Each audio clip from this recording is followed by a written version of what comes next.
Bienvenidos, mi nombre es Lucía Ruiz. He tenido la oportunidad en diferentes momentos de mi vida de participar en espacios, sea de gestión, coordinación, decisión en materia de la gestión de recursos hídricos, y estar hoy día con ustedes, con expertos y conocedores de trayectoria en materia de recursos hídricos, es realmente un gusto y un honor. Como parte de la campaña Sostenibilidad Inclusiva de CARE, se ha visto como oportuno tener este conversatorio en particular, un conversatorio que es clave. El tema es la gestión del agua, desafíos y oportunidades. En un país tan vulnerable al cambio climático, en donde los procesos de adaptación al cambio climático son complejos y sabemos que afectan directamente a nuestros recursos hídricos, conversar sobre ese tema se hace imperativo. La verdad es que se hace imperativo. El 50% aproximadamente de la energía de nuestro país depende de hidroeléctricas. Todas las actividades económicas están íntimamente ligadas a lo que es la gestión del recurso hídrico. No quiero ni hablar del tema de agricultura o agricultura familiar. Entonces, ¿por qué no sentarnos y conversar sobre estos retos que día a día tenemos? Y para eso tenemos a representantes de la academia, de las autoridades, sector público, del sector privado y por supuesto de la cooperación. Nos acompañan desde la academia Patrick Benial, que es el director del Centro de Investigación y Tecnología del Agua de la UTEC. Mucho gusto, como siempre, de encontrarme contigo, Patrick. Eduardo Serpa, que es gerente de Sostenibilidad y Asuntos Externos de Anglo American. Muchas gracias, Eduardo, la verdad. Rosa Morales, gerente del programa Cambio Climático, Amazonía y Recursos Hídricos de CARE Perú. Siempre un gusto verte, Rosa. Buenas tardes. Y finalmente, pero no menos importante, querido Luis Apolinario Torres, director de Administración de Recursos Hídricos de la ANA, la Autoridad Nacional del Agua, con una amplia trayectoria en el sector, con un amplio conocimiento del país, porque yo sé que tú lo has transitado, mi querido Luis. Así que, sin más preámbulo, creo que comenzamos. ¿Qué les parece si comenzamos a hablar un poquito de contexto actual, sobre todo esos desafíos que tenemos al frente, y en países como el nuestro, esta importancia que toma para ciertos aspectos el carecer o contar con la información adecuada? No sé, Luis, si nos puedes comentar tú desde ese punto de vista, ¿cuáles crees que sean los desafíos, las necesidades que tiene el país, no solo en términos medioambientales, por supuesto, ¿no?, sino también en materia de información? Porque yo creo que han habido avances en materia de gestión de la información y podrías conversarnos de eso. Gracias. Muy buenas tardes con todos los presentes. Efectivamente, son varios de los desafíos. Voy a enunciar algunas de ellas, ¿no?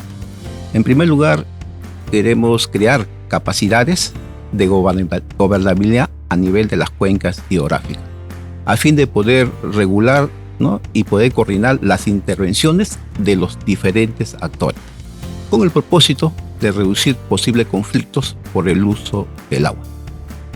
Y asimismo también contribuir, ¿no?, al mantenimiento del medio ambiente.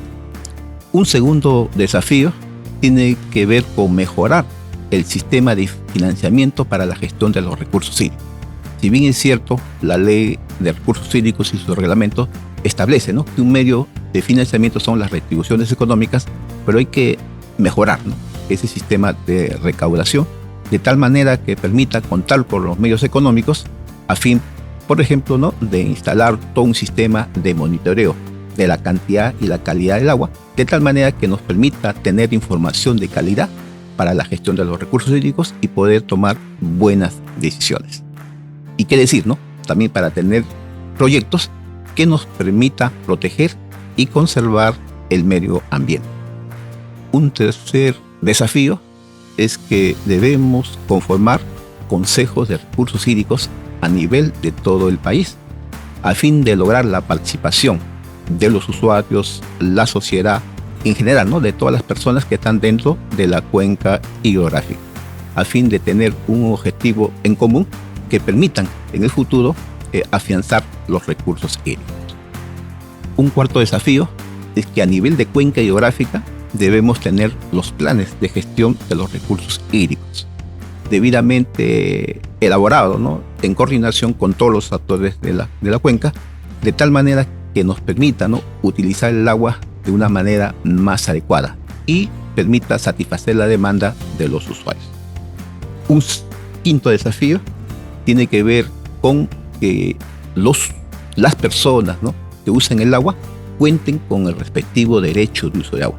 Lamentablemente hay que decirle que hay personas que utilizan sin contar con este derecho, ¿no? Por lo tanto, estamos abocados como Autoridad Nacional de Agua en poder formalizar el uso de ese recurso. Otro desafío es de que las aguas se utilicen de manera eficiente. Esto va a permitir, ¿no?, de que tengamos una mayor disponibilidad hídrica a fin de satisfacer la demanda de otros usuarios. Y quizás como un último desafío, una labor muy importante que debemos hacer a nivel de cuenca es la medición de las aguas a nivel de las fuentes naturales, tanto superficial como subterránea, y a nivel de la infraestructura hidráulica y a nivel de las unidades de producción. Si contáramos, ¿no?, con todo un sistema de medición de agua, nos permitiría tener información de calidad y en el tiempo oportuno. Y esto nos va a permitir a poder tomar buenas decisiones. Entonces, he aquí algunos de los desafíos que he querido compartir con ustedes en esta tarde. Desafíos complejos. Luis, hablas de generación de capacidades, espacios adecuados de coordinación, herramientas de planificación, formalización de derechos, uso eficiente, monitoreo. Mucho de ello ligado a que tengas o no tengas, o cuentes con información adecuada.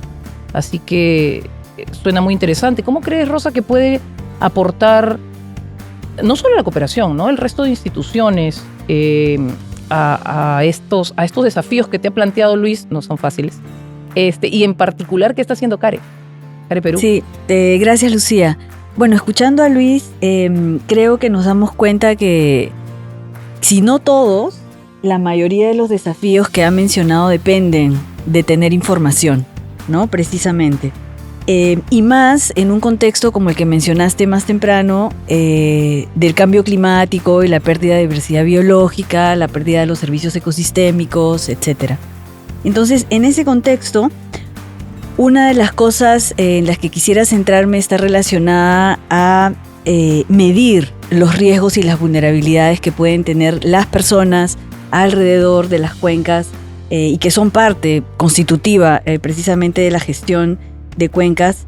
Entonces, estos riesgos y vulnerabilidades de los ecosistemas, de las personas, son parte de lo que pensamos que puede contribuirse a medir. Entonces, esta información en el territorio es la que necesitamos como país. Sabemos que nuestro país tiene un déficit, hay una brecha importante de información. Quizás ahí el rol de la academia es súper importante, pero también de organizaciones como CARE, que tienen intervenciones en el territorio que permiten tener de plano y digamos de manera directa toda esta información. Sobre la base, además de esa información, es que podemos también tener un diálogo, una situación en la que podemos tener una gestión de cuencas y contribuir a la gestión integral de recursos hídricos en las cuencas, de manera que podamos tener, por ejemplo, bueno, sería como un sueño, ¿no?, tener estos sistemas interoperables de información. La ANA tiene todo un sistema de información que necesita ser permanentemente alimentado. Y sobre esta base, entonces, podemos tratar de contribuir a lograr una gobernanza en el territorio y climática, si se quiere, porque es parte de la apuesta de CARE, trabajar también en el tema de cambio climático, y considerando además que también desde el punto de vista de CARE, en este caso, el rol de la mujer es muy importante, ¿no? Que es parte de nuestro centro de atención respecto a nuestras intervenciones. Y quizás para ir a un ejemplo un poco más particular, al momento tenemos un proyecto que se llama El Agua Nos Une, que está financiado por la Agencia Suiza para el Desarrollo y la Cooperación, y uno de sus componentes, por ejemplo, está tratando de contribuir al trabajo de la Autoridad Nacional del Agua en términos de la medición de las aguas subterráneas. Sabemos que en nuestro país y en todo el mundo, ¿no?, hemos escuchado noticias recientes también de cómo la Tierra ha cambiado su eje porque se está consumiendo mucho del agua subterránea en el planeta. Entonces estamos contribuyendo a hacer el monitoreo de esas aguas subterráneas, en este caso en la cuenca del río Rímac. Y ese es un ejemplo de generación de información que puede alimentar estos sistemas permanentemente y que esperamos pueda contribuir con la provisión de cantidad y calidad de agua para nuestra capital, ¿no? Justo Luis planteó en ese aspecto el tema del uso eficiente, ¿no? Y nos habló de esta simbiosis de agua subterránea, agua superficial, y que aún cuando teniendo información o esta no es suficiente, o como tú has planteado, requiere ser alimentada permanentemente y requiere una interoperabilidad por parte de las instituciones del Estado, pero por supuesto también por parte del sector privado y de la academia. Así que eso está bastante interesante. Y otra cosa bien interesante que has planteado es el tema de la territorialidad, ¿no? Y lo planteaste hace un momento cuando hablabas de planificación, consejos de cuenca y poder contar con planes de gestión de recursos hídricos. Estás hablando de territorio. Está muy en la línea de lo que estás planteando, Rosa, pero le estás sumando a estos desafíos ya suficientemente grandes que planteó Luis el tema de la gestión de riesgos, de la pérdida de ecosistemas y de la necesidad de que la mirada sea holística en todo este aspecto. Pero entonces vayamos un ratito a complementar las dos participaciones iniciales con aquellas que desde la academia y el sector privado también pueden aportar a estos retos, desafíos que nos está diciendo Luis. Eduardo, hablaba de gestión eficiente y hay una urgencia de una gestión eficiente del recurso hídrico, del agua en particular, para asegurar su disponibilidad, ¿no? Desde el sector privado, no solo desde la experiencia que yo sé que ustedes tienen, sino que en general, si te quieres explayar, ¿cómo se está haciendo para asegurar y garantizar este acceso de calidad y de cantidad adecuada para la sociedad en donde se desarrollan las actividades económicas que la sociedad civil desarrolla? Gracias, Lucía. Mira, en principio yo quisiera partir en el sentido de que el cuidado de los recursos hídricos es una responsabilidad de todos, ¿no? O sea, tanto el Estado, la empresa privada, la academia, la sociedad en general. Y en esa línea creo se debe buscar también evitar los conflictos que mencionaba Luis, ¿no es cierto? Esa lucha por el agua y más bien trabajar todos juntos por el desarrollo de un uso eficiente de los recursos hídricos, ¿no? Creo que la experiencia que hemos tenido en el sector privado, en particular en el proyecto Quellaveco que nosotros hemos implementado en la región Moquegua, ha hablado mucho de eso, ¿no? La identificación de las oportunidades y los riesgos que hay en torno hacia el uso del agua en una región donde normalmente hay escasez de agua, pero se pudieron identificar algunos puntos en donde hay en determinadas épocas del año exceso de agua, ¿no? Entonces el esquema de abastecimiento hídrico está enfocado en cómo hacemos que esa agua que normalmente discurre hacia el mar y se descarga hacia el mar pueda ser utilizado para una actividad productiva, pero no solo para la actividad productiva, sino en una especie de esquema de valor compartido. Y yo creo que ahí está el secreto de cómo buscar que la actividad privada pueda lograr la identificación de estas oportunidades, ponerlas en valor, porque es de hecho, si uno construye una presa y puede entregar valor en recursos hídricos para la población y para una actividad productiva, está poniendo en valor un recurso que no estaba siendo aprovechado, ¿no? Entonces, en primer lugar, eso creo que es clave. No competimos por el agua, trabajamos juntos por el desarrollo del uso eficiente del agua, ¿no? En esa línea, Anglo American también, lógicamente, definió un esquema hídrico que tenía como prioridad asegurar que no se tocaran las aguas que están reservadas, los derechos de uso de agua que ANA entrega a los diferentes usuarios aguas abajo, ¿no? Primero que nada, eso no está en discusión, ¿no? Pero ¿cómo podemos ir más allá? ¿Cómo podemos ampliar la frontera agrícola a partir de un esquema de abastecimiento hídrico eficiente?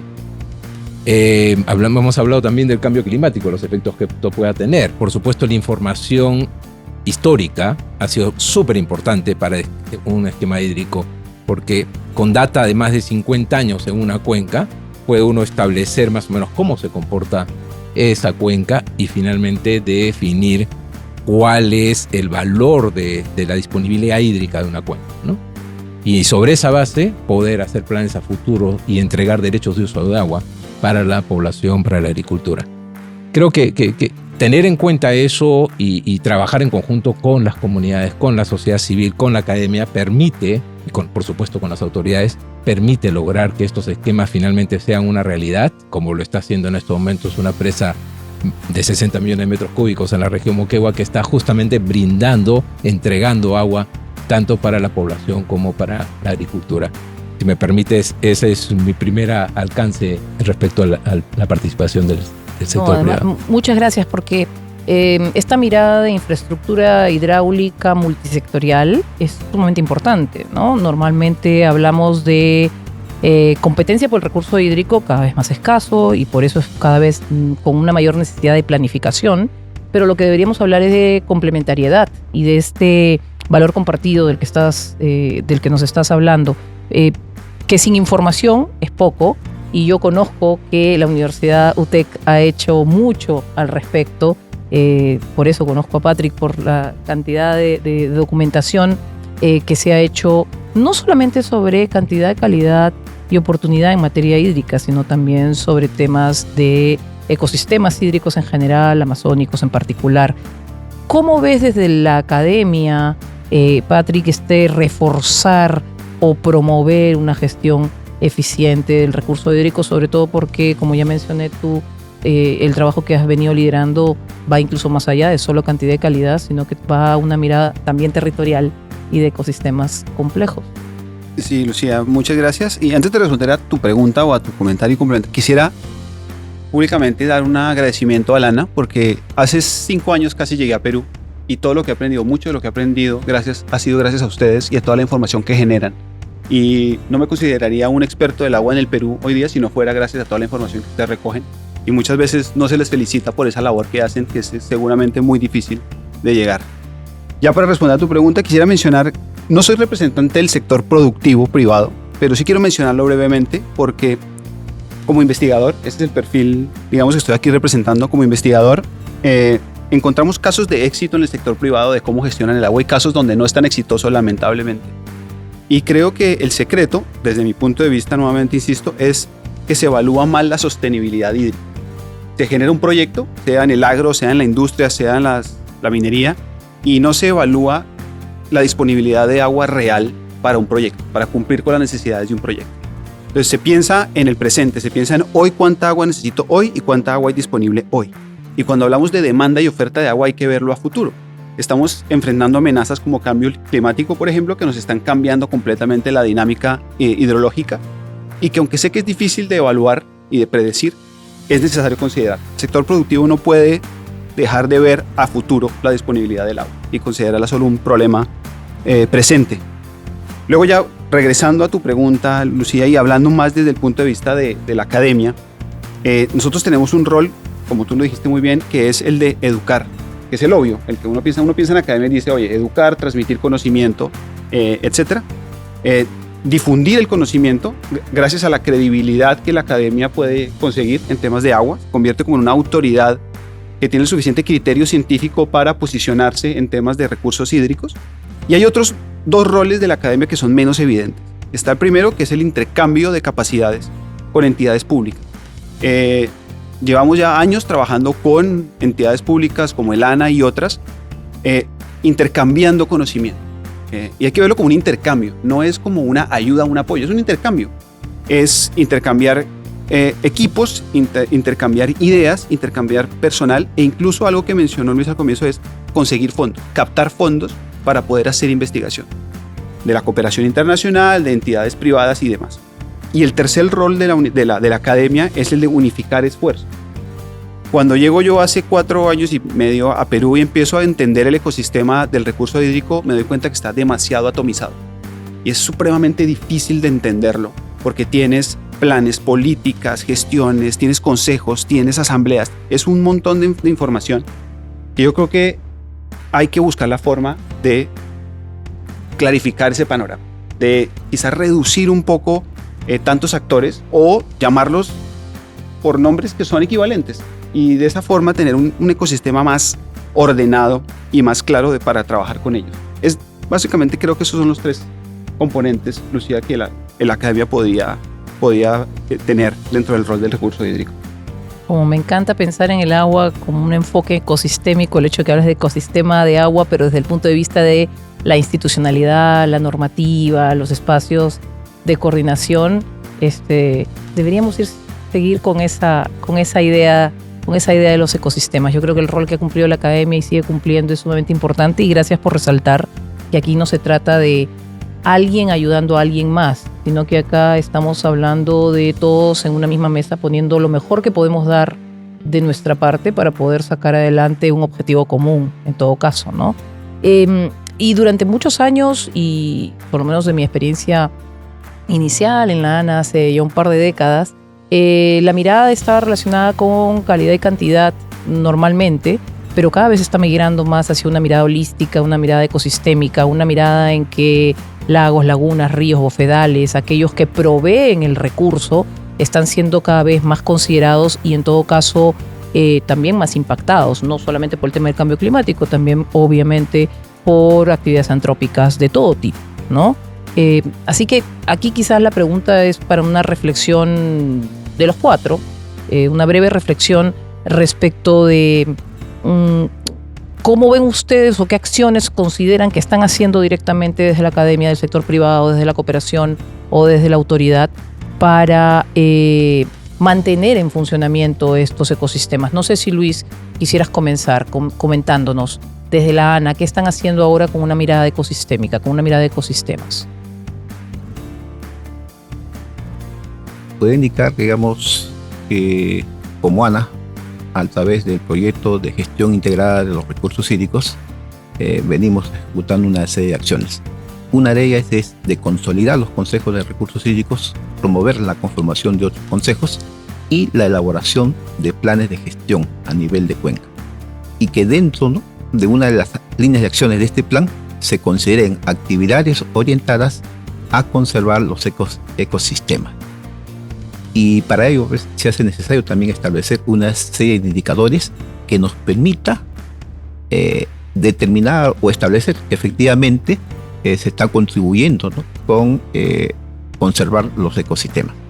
Y algunos de estos indicadores, ¿no?, que podemos ver, ¿no?, en estos planes, que sea de paso está publicado, algunos de ellos, ¿no?, en nuestra página web, son por ejemplo como número de unidades fiscalizables, ¿no?, por la Autoridad Nacional del Agua, porcentaje o tasa de tramos regulados con caudal ambiental que ha sido establecido, porcentajes de áreas forestadas, porcentaje de pasivos mineros en proceso de remediación e incremento de la cobertura vegetal.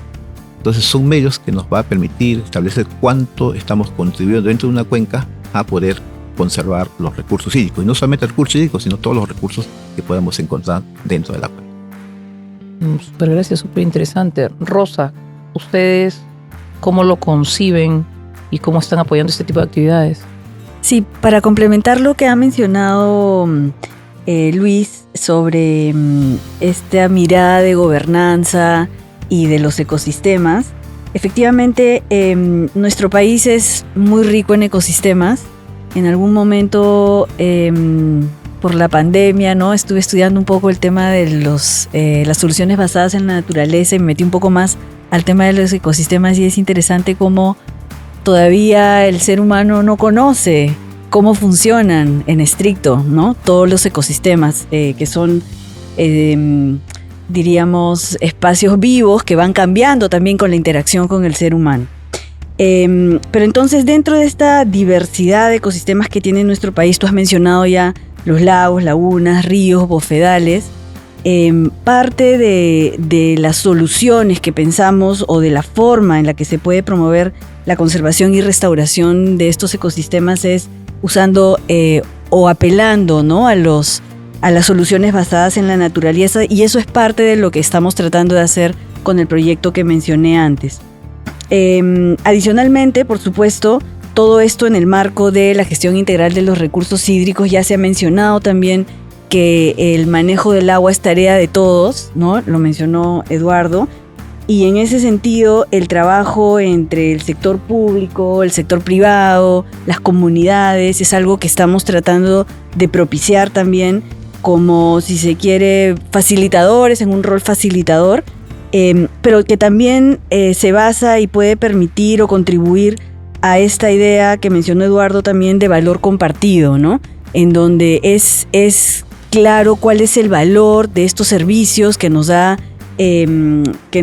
la naturaleza o los ecosistemas acuáticos específicamente, y parte de esta, si se quiere, de los incentivos que se requieren o de los medios que se requieren, es este enfoque de tener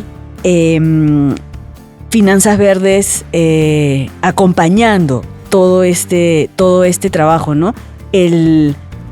La corriente de finanzas verdes está siendo fuerte, está siendo cada vez más detallada, se está trabajando no solamente con los intermediarios financieros directos que son los bancos, sino también con las inversiones o con los inversionistas que están en este otro nivel, ¿no? Con aseguradoras, con fondos de pensiones, etcétera, para tratar de inculcar también y ver de qué manera las propias inversiones pueden contribuir con este tipo de inversiones verdes, ¿no? Entonces es importante también buscar estas herramientas, estos incentivos, estos canales que permiten fomentar un poco más mecanismos para conservar y restaurar los ecosistemas. Y que complementan un tema que desde la primera intervención Luis ha estado manifestando, que es el tema presupuestal, ¿no? El tema de cómo canalizar recursos que puedan aportar a este trabajo de gestión calidad, gestión cantidad, gestión oportunidad.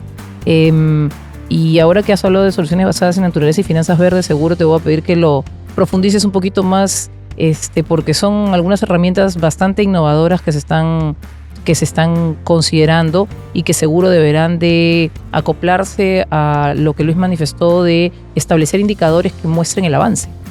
Desde el sector privado, ¿qué han estado ustedes viendo como principales temas en esto?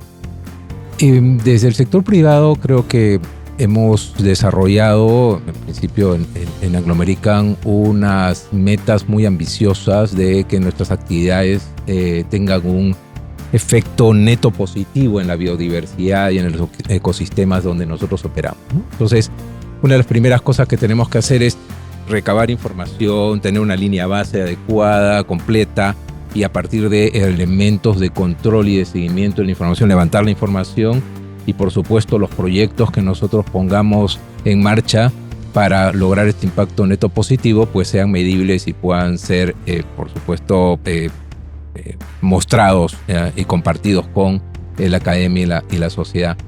Un ejemplo, por ejemplo, tenemos ahí el invernadero, el vivero inteligente autónomo que hemos implementado en Quellaveco, ¿no? Un vivero para preparar las queñuas, una especie en peligro de extinción en la zona de Moquegua, para forestar y con esto, por supuesto, generar un mejor ambiente en la región, un ecosistema que permita desarrollar esta especie y permitir que esta información esté al alcance tanto de las autoridades en la región como de las instituciones públicas, ¿no?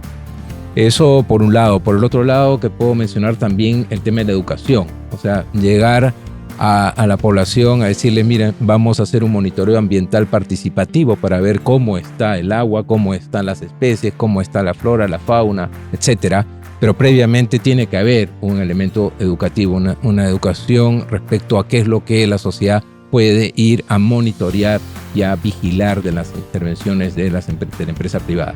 Creo que eso es clave en el sentido de poder compartir y crear confianza con la sociedad, ¿no? Y por último, yo diría que también es importante el hecho de la tecnología y la innovación que las empresas pueden poner y compartir con las instituciones. Nosotros, las experiencias que hemos tenido de implementar sistemas de informática y sistemas de recolección de información, los estamos compartiendo con CERFOR y otras instituciones en la región, ¿no? Entonces, eso creo que es también otro de los aportes que el sector privado puede hacer. Interesante lo que acabas de decir, porque si bien hoy estamos con Luis, son diversas las instituciones que están involucradas en este tema. CERFOR, por supuesto, una de ellas para todo este proceso de, por ejemplo, actuar en la forestación o reforestación con especies nativas que nos estás comentando, y cómo conservar algo que no se conoce. Así que el tema de educación también fundamental al respecto. Patrick, en el caso de ustedes, ¿cómo ven este tema? Sobre todo porque hemos obviado uno que es muy interesante y disculpa, y es que conozco el trabajo que hacen y por eso es que siempre hablo de una mirada más holística. ¿Están trabajando ustedes también en lo que vendría a ser procesos de conocimiento, información, conservación, restauración de ecosistemas acuáticos, no solamente ecosistemas acuáticos continentales, sino probablemente subterráneos? No sé. Sí, efectivamente. Nuestra labor como academia empieza en hacerle entender no solo a los estudiantes de la UTEC, sino al público en general, que el agua tiene que verse como un ciclo y que ese ciclo del agua está hecho de otros compartimentos que no son únicamente el océano, las nubes y el río, que existen otros ecosistemas que también están implicados. Que por ejemplo, si yo me voy a 2 horas de Lima y veo cómo están arrancando la champa del suelo y que luego la queman, eso tiene un efecto sobre la disponibilidad del agua. Entonces ahí ya hubo un avance hace unos años que sigue todavía costando un poco que la gente entienda que el agua tiene que verse desde una visión de cuenca y no de una visión desde lo que me pasa en mi comuna, en mi localidad. El agua viene, el agua se va, no. Es el todo, es la cuenca, visión de cuenca, y sobre todo en cuencas tan gigantes como la del Amazonas, por ejemplo. Cuando cosas que pasan a 2000 kilómetros afectan lo que sucede en mi localidad en la mitad de Ucayali o en la mitad de Loreto. Entonces esa visión de cuenca creo que es fundamental para ubicarnos en el ecosistema del agua, primero que todo. Luego, obviamente, cuando ya lo que mencionaba Rosa acerca de infraestructura natural, los bofedales, los pajonales son un claro ejemplo de cómo hay que, como dicen, sembrar agua. Una vez se habla con personas que no hacen parte del rubro del recurso hídrico y tú dices sembrar agua y no entienden a uno a qué se refiere con sembrar agua.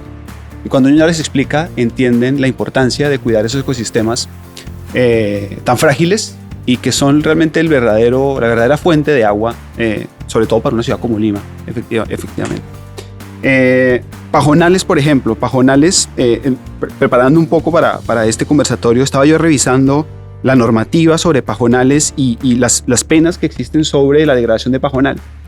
Y, por ejemplo, prenderle fuego a un pajonal no tiene ninguna sanción penal, tiene únicamente una sanción administrativa, tiene una multa. Entonces creo que también hay un trabajo de reforzamiento de la normativa, si me permiten decirlo así, en donde no es posible que ese ecosistema tan frágil y tan necesario para el ciclo del agua no tenga una protección más fuerte frente a incendios, muchas veces criminales que se generan allí. Ese sería mi aporte, Lucía, yo con el parte académica con respecto a la visión de Cuenca, que es súper importante. Ojalá quienes vean este conversatorio empiecen a buscar un poquito más acerca de lo que es la visión de Cuenca para el manejo del recurso hídrico. No, muchísimas gracias. Rosa creo que fue quien lo manifestó hace un momento, ¿no? Todavía hay un fuerte desconocimiento respecto a lo que vendría a ser el tema de la gestión del recurso, pero también del ciclo del agua, fundamentalmente, ¿no? Pareciera que tuviéramos desacoplada la idea de dónde viene el agua y qué estamos haciendo en algunos ecosistemas que puede estar impactando al otro. Y además, gracias por mencionar situaciones que han sido muy recientes, ¿no? Desconocimiento de temas como siembra y cosecha de agua, lo vimos hace 1 año y medio, 2 años, ¿no? Que tuvo una explosión en redes porque se mostró que había un fuerte desconocimiento sobre el tema. Seguramente, y siempre digo que si hubieran además escuchado que en algunas regiones de nuestro país se habla de amamantar la tierra, se hubieran espantado más de uno que estuvo preocupado en el Twitter de si existía la siembra y cosecha de agua. Y eso es también desconocimiento y la necesidad de educación, ya no solamente de temas de gestión de recursos hídricos, sino temas de gestión de recursos hídricos con componente de interculturalidad. Porque si tuviéramos un mayor conocimiento de que somos unos expertos pre-incas hidráulicos e incas hidráulicos, o que aún hoy tenemos mucho manejo de la gestión hidráulica en nuestro país por parte de nuestros pueblos originarios, altoandinos fundamentalmente, pero no únicamente, entonces seguramente tendríamos una mirada muchísimo más abierta y directa respecto de lo importante de la gestión del recurso. Reflexiones finales, si les parecen, desde la innovación. Tú ya has dado un par de guiños, Rosa, con tus aportes, pero Luis, nuevamente comenzando contigo, Y lo hago porque lo hago desde la autoridad. Acaban de poner ustedes sobre la mesa que es un trabajo conjunto, un trabajo de ida y vuelta, pero desde la autoridad a veces generas la pauta, ¿no? Entonces, ¿qué están considerando ustedes que tienen como acción, propuesta innovadora para implementar esta conservación y restauración? Disculpa que solo lo esté preguntando como autoridad del agua puntual, sabiendo que hay otros actores del sector público que están involucrados, pero por favor. En primer lugar, se hace necesario, ¿no?, sensibilizar a los usuarios y la sociedad, ¿no?, a fin de que ellos valoren el agua y lo importante que es conservar los ecosistemas. Luego, podríamos hacer es recuperar los trabajos que hicieron antepasados, los andenes, que realmente era un medio a través del cual permitía almacenar las aguas subterráneas. También tenemos que hacer un mejor control en cuanto al vertimiento de las aguas residuales tratadas, así como de los residuos sólidos.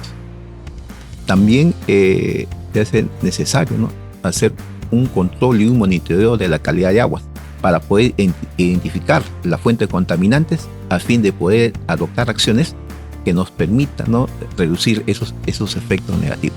¿Y qué decir, no? Hay que seguir sembrando el agua. Es un trabajo que lamentablemente lo hemos dejado, ¿no? Si no fuera por la intervención del Estado, no se haría ninguno de estos tipos de acciones.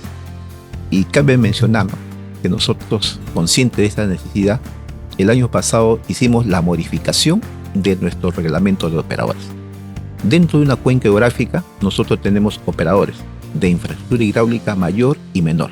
Y tenemos entidades privadas, ¿no?, tenemos entidades públicas que captan el agua de la fuente natural, lo llevan a través de su infraestructura hidráulica y lo entregan a los usuarios.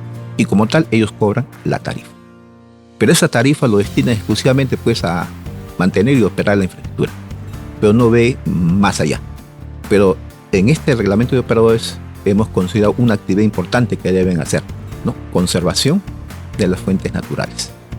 Y hemos establecido, ¿no?, que del 1 al 3% de la recaudación de la tarifa lo destinen a trabajos de conservación. Y que este recurso económico que se vaya a captar, ¿no?, contribuya, ¿no?, a ejecutar las actividades consideradas en el plan de gestión de las cuencas hidrográficas. Y en lugares donde aún todavía no hay consejo, no hay plan, entonces debe trabajar, este operador con la Administración Local del Agua y otras entidades a fin de poder hacer trabajos de conservación en las cuencas hidrográficas. Entonces son algunas de las acciones, ¿no?, que venimos realizando como Autoridad Nacional del Agua. Muchas gracias. Una pregunta, ¿y la receptividad por parte de los operadores que mencionas ha sido positiva? Sí, no pusieron ningún cuestionamiento. Inclusive cuando hemos revisado los planes de trabajo que han presentado este año, han considerado un monto. Ahora lo que nos compete a nosotros como entes supervisores y fiscalizadores de estos operadores es hacer un seguimiento a fin de que se pueda cumplir con lo que se ha establecido en su plan. Súper, muchísimas gracias. Rosa. Sí. Bueno, ya hemos mencionado, creo, varios, la importancia de los ecosistemas y cómo las soluciones basadas en la naturaleza, entre otras alternativas, pueden contribuir a manejar, ¿no?, el ecosistema, pero con esta mirada de cuencas que creo que también es un consenso en la mesa, ¿no?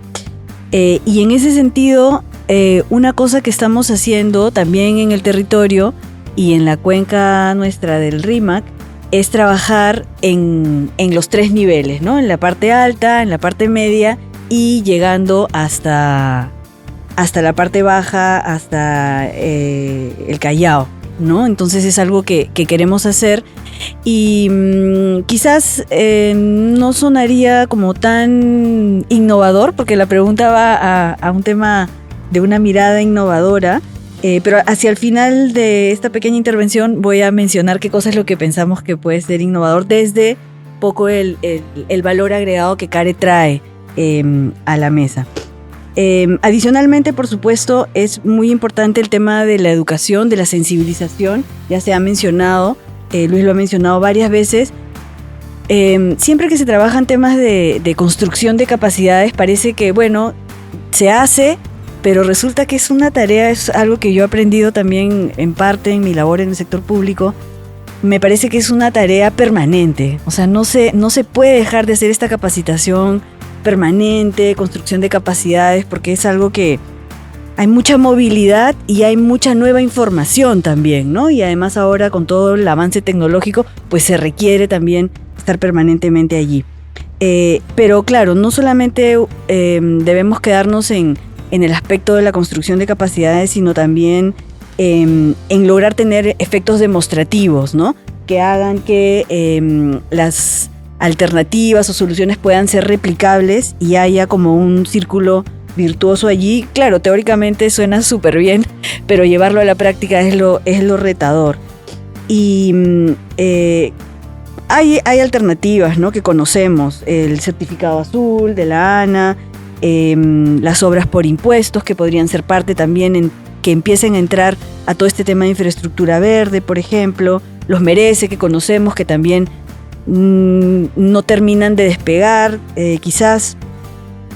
Pero todo esto, desde el punto de vista de CARE, tiene que estar cruzado, no solamente por la participación de la población, que es lo que hace intrínsecamente que podamos tener una sostenibilidad en el tiempo, porque finalmente son los que van a operar en el territorio y van a transmitir a las siguientes generaciones todo este conocimiento o las prácticas necesarias, sino también queremos, como CARE, lograr una suerte de sostenibilidad inclusiva, ¿no? Como ustedes saben, CARE tiene en el centro de sus intervenciones a las mujeres y a las niñas y también a todas esas otras poblaciones o grupos vulnerables de nuestra sociedad, ¿no?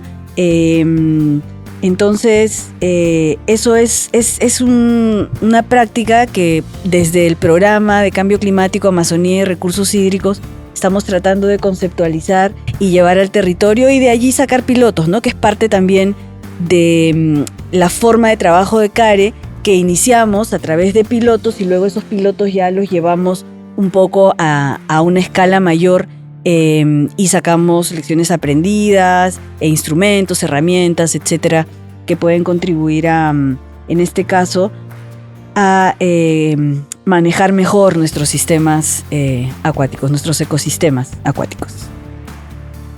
Súper, gracias.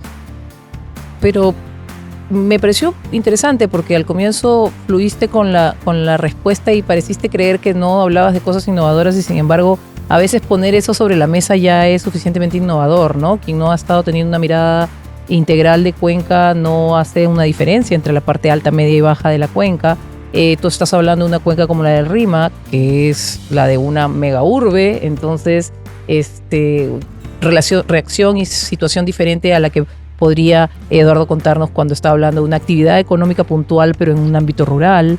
Y gracias por poner sobre la mesa el tema de mujeres y niñas, porque si bien ahora hemos estado hablando de gestión de agua en general, seguro uno de los desafíos que si le hubiéramos hecho la pregunta directa a Luis hubiéramos tenido es que haya más participación de las mujeres en las organizaciones de usuarios de agua a nivel nacional, porque su participación es en estos momentos muy poca a nivel de liderazgo y de directivas que la normal. Y si hubiéramos tocado un tema de uso primario del agua, estaríamos viendo que mujeres y niñas, además de ancianos y niños, son los primeros que tienen que dedicar horas del día, esfuerzo y a veces dejar de lado actividades educativas por conseguir el agua que se requiere para las casas. Entonces, la verdad es que poner sobre la mesa ya es innovador.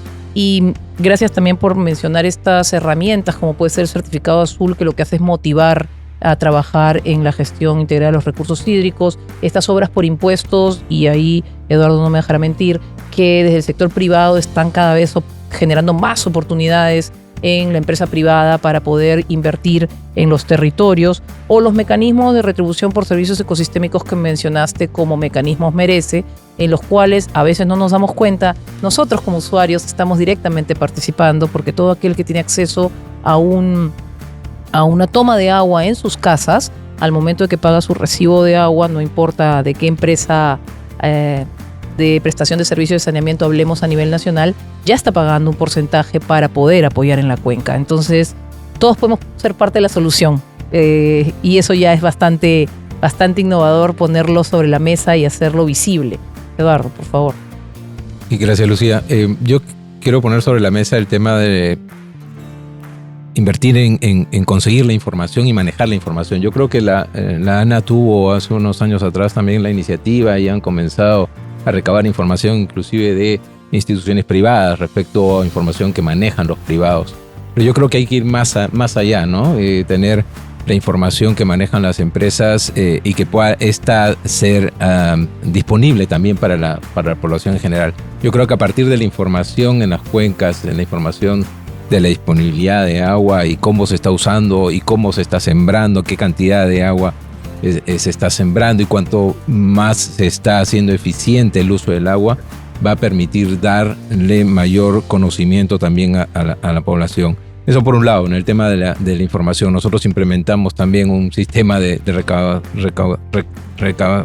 recaudar información en Quellaveco, y eso nos ha permitido a nosotros también tener información para la población.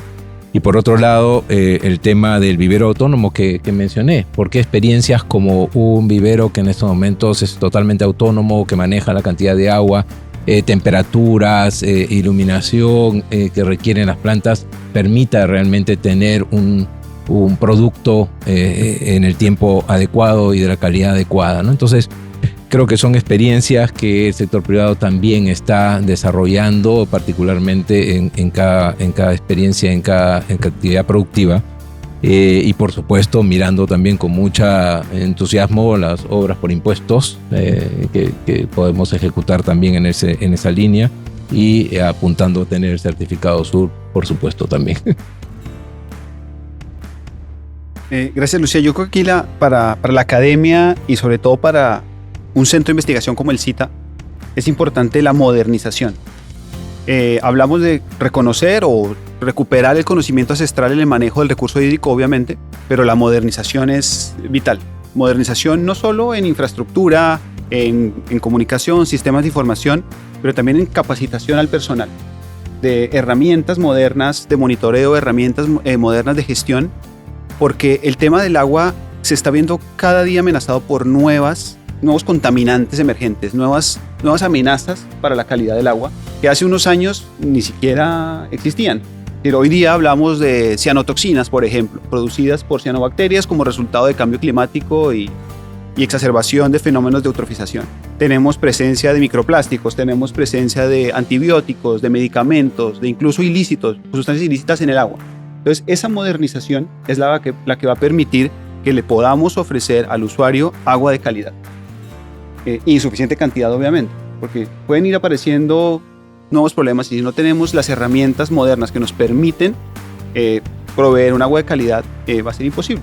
El caso de la cianobacteria. El sistema actual en Perú no contiene ningún sistema que permita eliminar cianobacterias. No hay. La única forma es cerrar la llave y esperar a que pase. Entonces son cosas que la modernización va a permitir cubrir a futuro. Muchísimas gracias. Les voy a pedir un último esfuerzo, ultimito nada más, y muy cortito. Una reflexión. Luis, un sueño, una reflexión final. Yo como profesional tengo casi 40 años, pero ya en el tema de agua, cuando anteriormente era Dirección General de Aguas y Suelos, hace 22 años, o 24 años, uno de mis sueños era de que se mida el agua de manera automática. Y hoy puedo decir que sueño cumplido, porque como ANA, a través del proyecto, se está midiendo ya el agua de manera automática, en las fuentes naturales, superficiales y subterráneas, y también en la propia infraestructura. ¿Costó? Sí costó, ¿no? Porque hubieron muchos problemas en el camino. Otra de mis sueños ahora es de que el agua se utilice de manera eficiente. Lamentablemente, ¿no?, uno de los usos donde mayores pérdidas de agua se dan es en el uso agrario. Y son los que utilizan casi el 80% de las aguas que dispone nuestro país. Si solamente mejoraríamos, ¿no?, un 5%, podríamos ampliar la frontera más o menos, la frontera agrícola en un 10%. Entonces, sin mayores inversiones. Entonces, y en ese camino estamos. Como ANA ya tenemos el programa de huella hídrica y la ley de recursos hídricos nos da esta facultad de que nosotros como ANA debemos establecer los parámetros de eficiencia aplicable a los usuarios y a los operadores. Y que en comparación al programa de huella hídrica, esto sí es de cuestiones mandatorias. Sí o sí tiene que establecer estos parámetros y cumplir los operadores y los usuarios. Yo creo que tenemos el mecanismo legal y lo que nos falta es implementarlo. Y estoy seguro que de aquí 1 o 2 años vamos a hablar de la eficiencia, ¿no?, en el uso del agua, en donde todos los actores van a estar involucrados y van a cumplir con estos parámetros. Y vamos a tener agua en una mayor disponibilidad. Gracias, Luis, porque ese sueño, como tú dices, el nuevo sueño va a ser en menos tiempo, va a ser en corto plazo, porque esta vez tienes ya algunos avances, como dijiste, en el sector a veces industrial, en el sector productivo, con mayor eficiencia en el uso, pero ahora el reto va a ser, con los actores sentados en esta mesa, también apoyar en un sector que es fundamental, vital, que es el sector agrícola, y podríamos lograrlo. Yo creo que sí, vamos a lograrlo en mucho menos tiempo. No vamos a tener que esperar 24 años esta vez, por si acaso. Rosa. Bueno, más que una reflexión, igual voy a hacer como Luis, de pensar en como el sueño, ¿no? ¿Cuál es esa meta? Yo creo que lo que sería ideal desde el punto de vista de CARE es que logremos que la población de las cuencas se sienta parte de la solución, ¿no? Y que esa población esté compuesta por hombres, por mujeres, por personas con necesidades especiales, por toda la población, no solamente la población vulnerable en términos de pobreza, sino vulnerable en otros aspectos también, ¿no? Porque si una se siente parte de la solución, probablemente eso es algo que va a durar más tiempo, ¿no? Precisamente, y que todas estas herramientas, todas estas políticas puedan ser usadas para el objetivo final que mencionó Luis, del uso eficiente del agua y su conservación, y que podamos tener esta agua en, como has dicho, en calidad, cantidad y oportunidad, ¿no? Con todos estos cambios que estamos viviendo actualmente.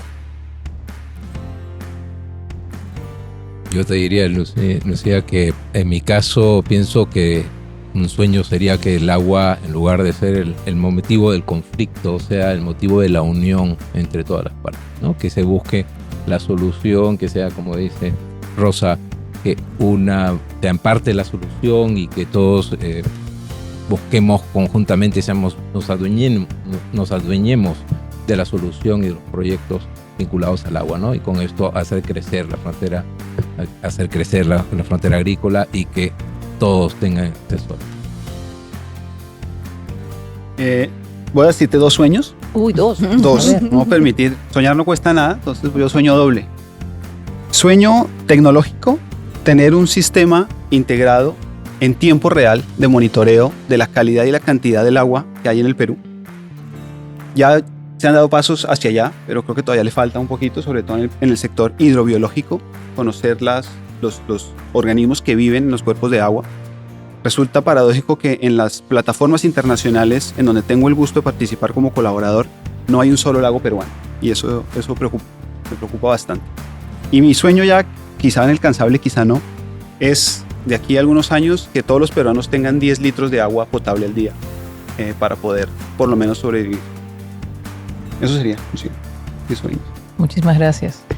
Muchísimas gracias. Comenzamos hablando de un montón de desafíos, 7 desafíos que nos puso por delante Luis, pero en cada una de las intervenciones se ha visto que el tema de capacidades, el tema de financiamiento, de herramientas, de espacios de coordinación, de formalización, de medición, son parte de lo que todos estamos trabajando para lograr una mejor gestión a nivel nacional.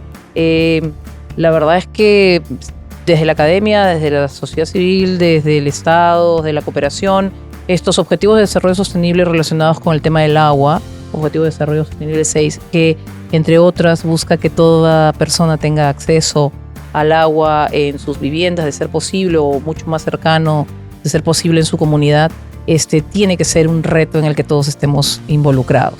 Pero esa es una parte del tema, como tú bien lo has dicho. La otra es muchísimo más grande. Es una gestión integrada en la que cada uno de sus aportes y intervenciones nos han dicho que con una adecuada información podríamos tomar decisiones adecuadas, que todos podemos ser parte de la solución y no identificar que el problema está en el otro. Tampoco ser parte del problema, por supuesto. Así que muchísimas gracias por esto.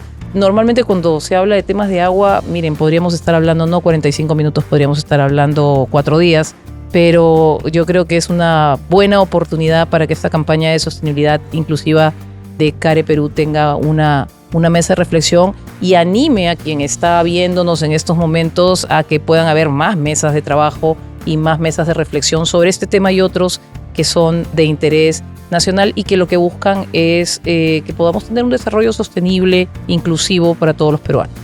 Muchísimas gracias, muy amables. A ti, Lucía, gracias. Muchas gracias. Gracias.